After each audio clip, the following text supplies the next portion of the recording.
नमस्कार, आप देख रहे हैं द बिहार टॉप। मैं हूं आदेश। पूरी बात करेंगे इस वीडियो में हम बीएसएससी यानी कि बिहार कर्मचारी चयन आयोग के परीक्षा को लेकर।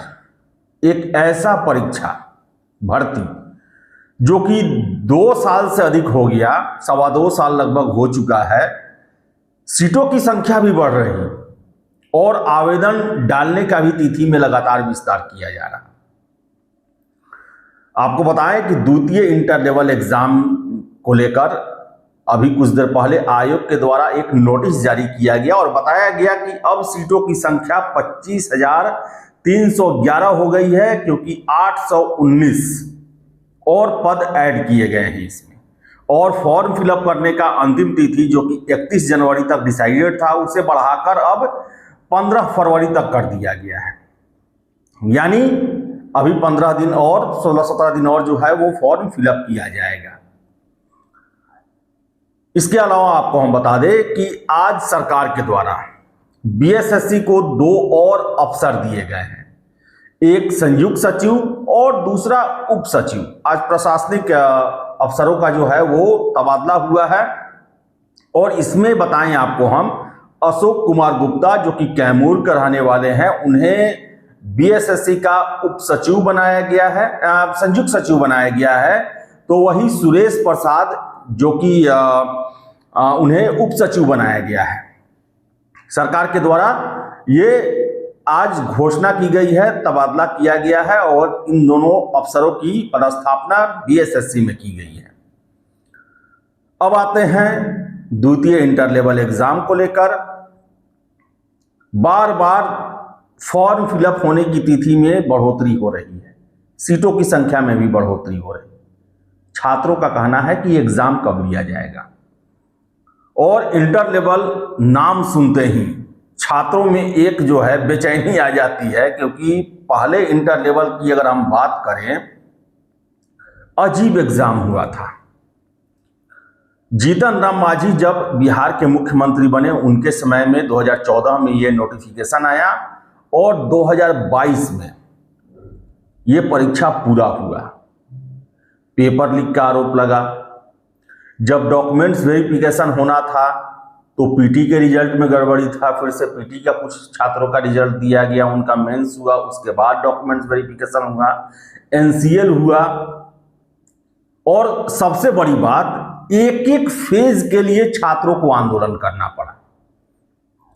लगभग मैंने 1 दर्जन से अधिक आंदोलन बीएसएससी इंटर लेवल फर्स्ट के लिए कवर किया था, हर एक चीज के लिए आंदोलन। तो द्वितीय इंटर लेवल एग्जाम है और उसी दिशा में ये आगे बढ़ रहा। लगभग 2.25 साल हो गया। एग्जाम कब होगा अभी इसके बारे में कोई ठौर ठिकाना नहीं है। अलग बात है कि सरकार के द्वारा सभी आयोगों से परीक्षा कैलेंडर की मांग की गई है। 3 राउंड का बातचीत हुआ बीएसएससी से उसके परीक्षाओं को लेकर, और हमें जो सूचना मिली कि परीक्षा कैलेंडर जारी इसी हफ्ते में होना था।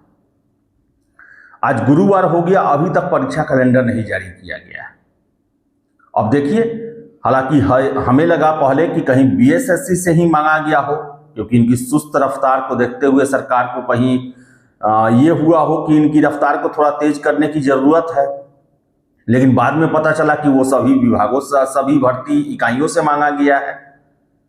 तो ऐसे में बीएसएससी को लेकर जो उम्मीद जगी थी, अब देखिए अब क्या होगा, कुछ नहीं कहा जा सकता। अब ये भी इसमें सुनने में आ रहा है कि सरकार सभी भर्ती इकाइयों के परीक्षा कैलेंडर, और ये सरकार एक तरह से सभी लोगों की जवाबदेही तय करना चाहेगी कि आप छात्रों को एक कैलेंडर दें जिसमें एग्जाम कब होगा, कब रिजल्ट आएगा और कब जो है ज्वाइनिंग, ये सब का प्रक्रिया जो है वो सब बताया जाए। और सबसे बड़ा बात ध्यान रखा जाए कि 1 साल में जो है भर्ती प्रक्रिया को पूरा कर लिया जाए। लेकिन अगर ये खेल चलते रहा कि हमेशा सीट बढ़ रहा है और फॉर्म भरने का डेट बढ़ाया जा रहा और एग्जैक्ट तो नहीं पता है, लेकिन 1 जनवरी तक 33 लाख से अधिक कैंडिडेट द्वितीय इंटर लेवल में फॉर्म फिलअप कर चुके थे। 1 जनवरी को हमने तत्कालिक अध्यक्ष आलोक राज जी से इंटरव्यू किया था। उन्होंने ही जानकारी दिया था कि 33 लाख से अधिक हो चुका है और 36-37 लाख तक जा सकता है। उस समय 15 जनवरी तक डेट था, अब 15 फरवरी तक हो गया है। तो 40 लाख के आसपास मुझे लगता है कि इसमें संख्या जाएगी। और ये बिहार का ऐसा एग्जाम होगा, सबसे बड़ा एग्जाम होगा छात्रों की संख्या को देखते हुए। इतना बड़ा एग्जाम, इसके आधा संख्या का भी एग्जाम बिहार में नहीं हुआ है। सिपाही भर्ती 21,391 के लिए एग्जाम लिया गया, उसमें भी 17-18 लाख लड़के ही आवेदन किए थे, लेकिन ये लगभग 40 लाख के लिए ये एग्जाम होने जा रहा है। और एक वजह यह भी बताया जाता है इस परीक्षा में देरी का कि कैंडिडेट की संख्या बहुत ज्यादा है, और ऐसे में फॉर्म फिलअप करने का समय बढ़ाया जा रहा, तो छात्रों के व्यापक हित को देखते हुए इसमें चर्चा किया गया है। लेकिन छात्रों का हित यह भी है कि एग्जाम समय से पूरा किया जाए। ये कैसा हित है जिसमें 2-2.5 साल अभी तक लग गया, एक फेज का भी शुरुआत नहीं हुआ। ये छात्रों का कैसा हित है कि सीट तो अभी 3-4 महीना पहले से बढ़ना शुरू हुआ, 1.5-2 साल तक इस पर कुछ कार्य ही नहीं हुआ। उस समय छात्र का हित नहीं दिखाई दिया। तो सीटों की संख्या बढ़ाई गई है, 819 सीटों की संख्या बढ़ा है द्वितीय इंटर लेवल में। और बहुत जल्द जो है CGL 4 पर भी लेकर भी नोटिस जारी होगा, क्योंकि 563 ASO के पद उसमें भी ऐड किए गए हैं। और संभावना है, पूरी संभावना है कि CGL 4 में भी आवेदन, जिसमें लगभग 13 लाख के आसपास आवेदन हो चुका है, उसका भी पोर्टल खोला जाए, क्योंकि 563 ASO का और पद जुड़ रहा है उसमें। और इसके अलावा बता दें आपको हम कि 4,492 राजस्व कर्मचारियों का अधियाचना सरकार के द्वारा भेजा गया है, जो कि ग्रेजुएट लेवल पे होगा। और अगर ग्रेजुएट लेवल पे होगा तो पूरी संभावना है उसे CGL 4 में ही ऐड किया जाए। ऐसे में जितना अभी सीटों की संख्या घोषित की गई है CGL 4 को लेकर, उससे दोगुना सीट के लिए, और अगर सीट जुड़ता है तो ऐसे में इसके लिए भी आवेदन का पोर्टल खोलना अनिवार्य हो जाएगा।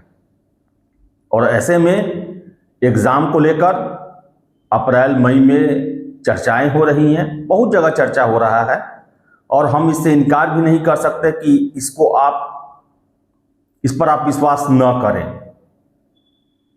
लेकिन अगर पोर्टल फिर से खोला जाता है तो फिर एग्जाम जो है वो अप्रैल में तो इस तरह भी कम संभावना लगता है, मई जून में अब देखिए क्या होता है।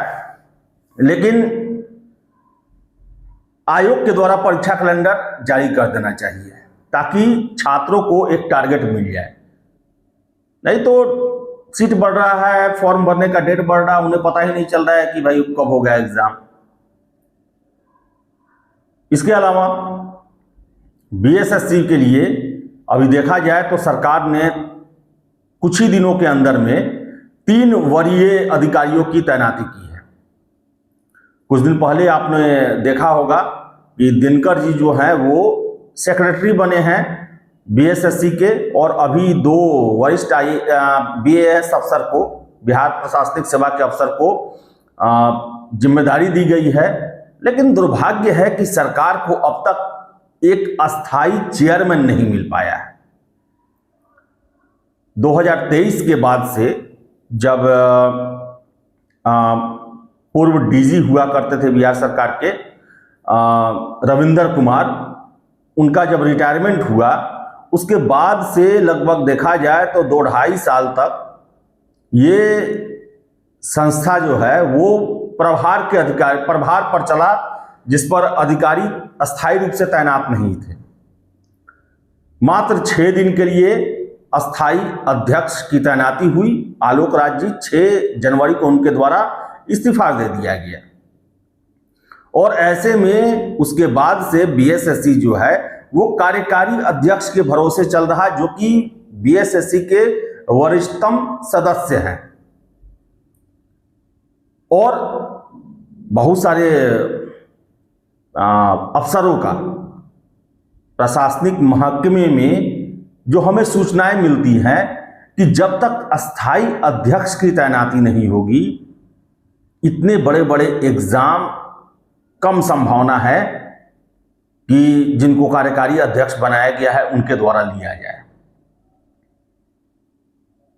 अब देखिए, ये चर्चा है, सरकार चाहे तो हो सकता है, सरकार अगर साथ दे, सरकार सहयोग करे, सरकार कमिटेड हो तो कार्यकारी अध्यक्ष भी ले सकते हैं एग्जाम। तो चलिए, इस वीडियो में इतना ही और आशा करेंगे कि जल्द से जल्द परीक्षा कैलेंडर जारी किया जाए और एग्जाम कम से कम लिया जाए। फिलहाल इस वीडियो में इतना ही। वीडियो पसंद आया लाइक शेयर करें, हमारे चैनल द बिहार टॉप को सब्सक्राइब जरूर कर लें। धन्यवाद।